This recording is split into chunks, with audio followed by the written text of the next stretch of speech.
In the children's classic Danny, the Champion of the World, beloved British author Roald Dahl tells the tale of a 9-year-old boy and his father as they take on a greedy landowner.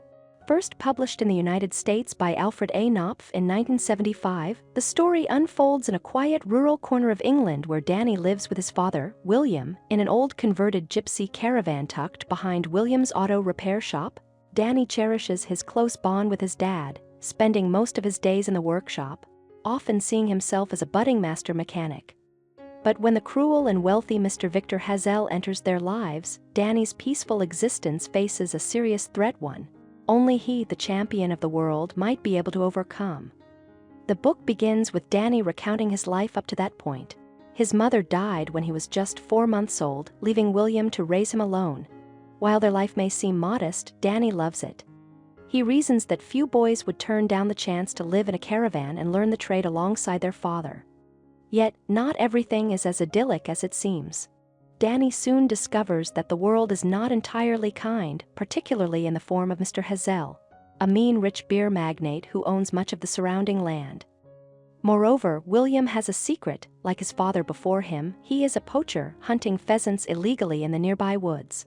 Long ago, poaching was a matter of survival, but for William it has become a thrilling sport, an adrenaline rush he cannot resist. And he is not alone. Respected townspeople, including Sergeant Samways and Doc Spencer, have enjoyed the same pastime. Danny begs to accompany his father on a poaching expedition, but William tells him he must wait.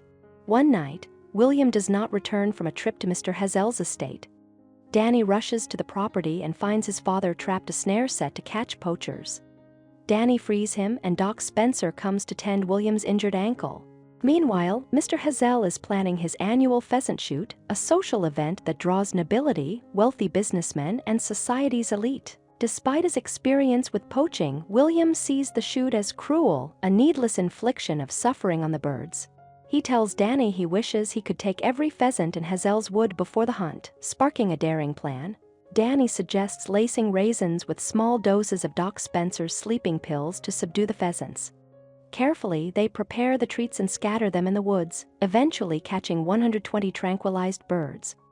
William, astonished by the haul, dubs Danny the champion of the world.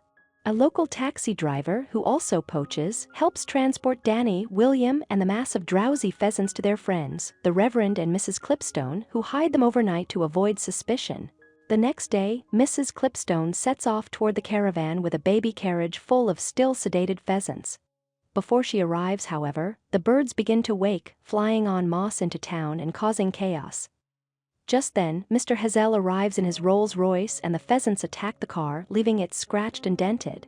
He orders Sergeant Samways to return the birds to Hazell's wood, but the sergeant cannot confirm their ownership, so a test is devised. If the birds fly back to Hazell's property, they belong to him; if not, they are free. The pheasants take flight in the opposite direction, leaving the furious Hazell behind. In the end, 6 pheasants die from the sleeping pills. They are divided among Sergeant Samways, 2, the Reverend and Mrs. Clipstone, 2, and Danny and William, 2. The story concludes with father and son heading into town to buy a new oven for their prize and planning their next adventure, trout tickling in the woods. Thank you for watching. If you enjoy this video, leave a like and subscribe.